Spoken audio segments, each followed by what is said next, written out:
Shalom, shalom wa ahaba, mishpachah, shalom wa ahaba. Peace and love, family, peace and love.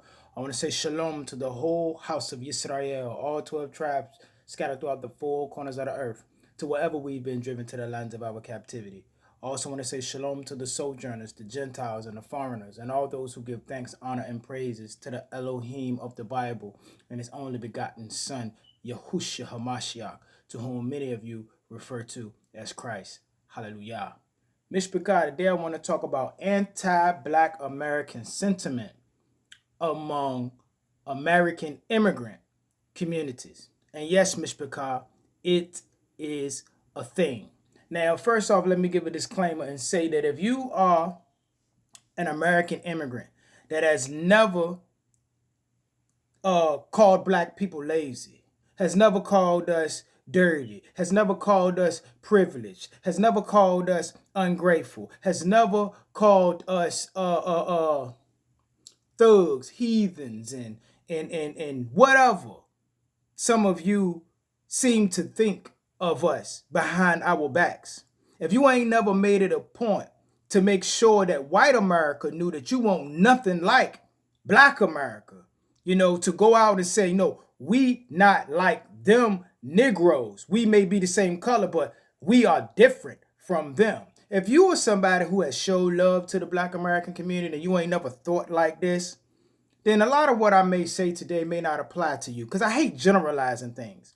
But today I want to share with you a few experiences to let you know that anti-black American sentiment among American immigrant communities is a thing. And it's actually quite rampant, Mishpachah. You see what I'm saying? I went to a college called Longwood University. And we had a brother that was from Africa who went there. His name was Simbi. You understand? And Simbi made sure he made it a point that the so-called white Americans that went to our school, he made it a point to make sure that he differentiated from the black Americans. All the way down to the point where he joined a white fraternity, Mishpachah. And one time this brother was out there dancing to Sweet Home Alabama at a party.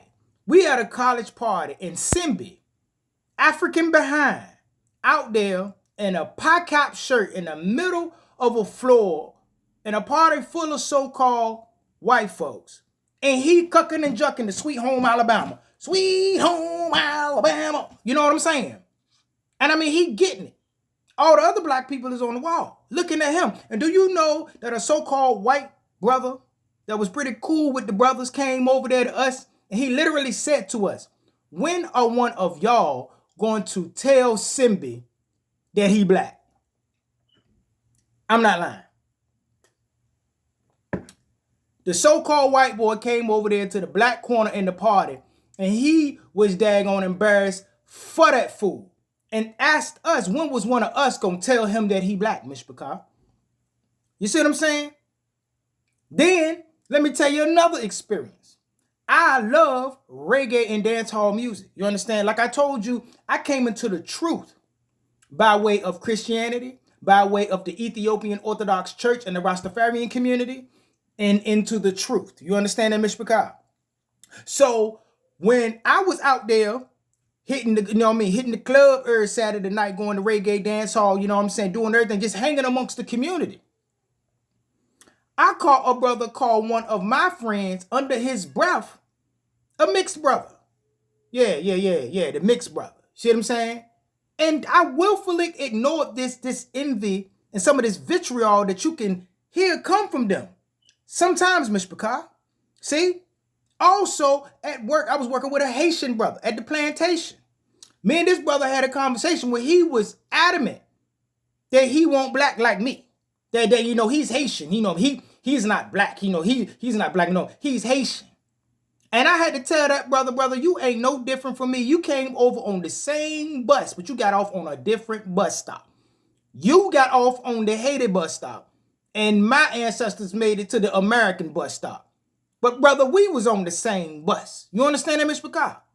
But these are real life experiences that I had. This ain't nothing I read in no book. To know that many of our immigrant brothers and sisters look down on us and look at us with a certain level of envy and vitriol, Mishpachah. See, and now this 14th Amendment and birthright thing has brought out how some of them think of us no different than some of the so-called white folks that may have issues. They agree with them about us. You see what I'm saying, Mr. McCall? But now that we got a new set of people in charge up there and they trying to clarify that the 13th, 14th, and 15th Amendment applied to those people who are the descendants of the people that were the slaves of this country. You see what I'm saying? And many of you have came over here, your parents jumped the border, then they had your behind. Now you feeling some kind of way because you want to, I'm American because I was born here. When they saying, well, it really wasn't supposed to work like that.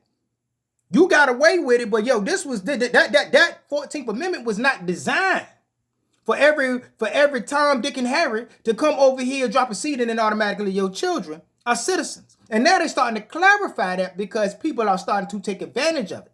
And many of our African and our Caribbean brothers and sisters are feeling some kind of way that so-called black people in America are starting to delineate themselves and starting to precisely clarify our position in this country. You see what I'm saying? And now we are learning that many of our people have a problem with that. But why? Why? When even y'all first generation immigrants that say, oh, we black American, you know what I'm saying? Well, we were born here. Well, y'all ain't start talking and trying to clarify yourself as being born here and being a foundational black American or whatever you want to call it. Y'all didn't start trying to deal with that until it came an issue dealing with and people start talking about y'all citizenship. You see what I'm saying? At first, y'all, oh no, I'm Jamaican American. I'm Haitian. I'm not black like them. See what I'm saying? I'm not black like them. And I want to know exactly what black folks you talking about, because the black folks that y'all called and lazy and the black folks that y'all called it this, that, and the third, I didn't see none of that growing up. See what I'm saying? I seen people getting up, going to work every day. You understand that, Mr. Picard? I've been holding down a job in the summer since the summer of my 8th grade year. You understand that? I ain't never not made my own money. So I'm trying to figure out who you talking about. You see what I'm saying? I'm a college-educated black man born and bred in America. Graduated from a so-called white institution. Cum laude. So I want to know who you talking about. You see what I'm saying, Ms. Picard? I want to know who you're talking about.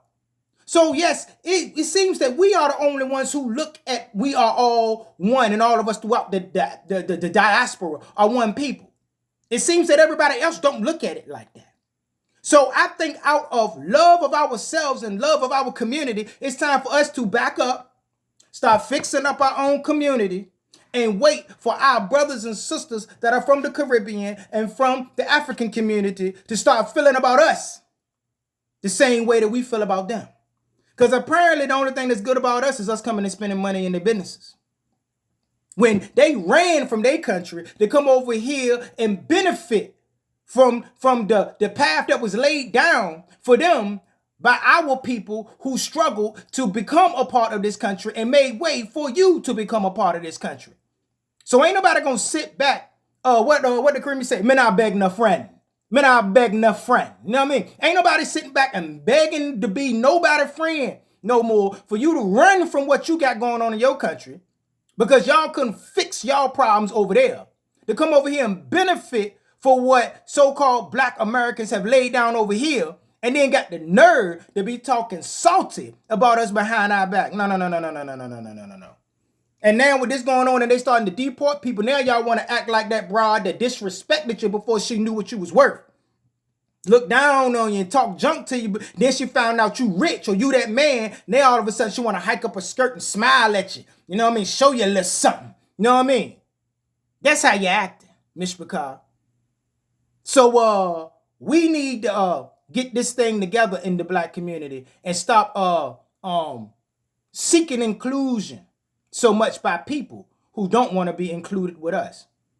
They got some issues that really almost shocked and surprised me with the way when you listen in to some of these conversations on the internet and the way that some of these Caribbean and African immigrants talk about their American brothers and sisters. Time to wake up, Jacob. And with that, I'm going to go ahead and get out of here. And always remember to keep the fire burning. A little more oil in my lungs. Hallelujah, Mishpachah. Keep your eyes open. Stay prepared so that you don't have to get prepared. And remember that your redemption is near. Until we meet again, Mishpachah. Kuma, Yisrael. Kam, Yasha'al. Raz, Yisrael. Shalom, Shalom. Salam, Mishpachah.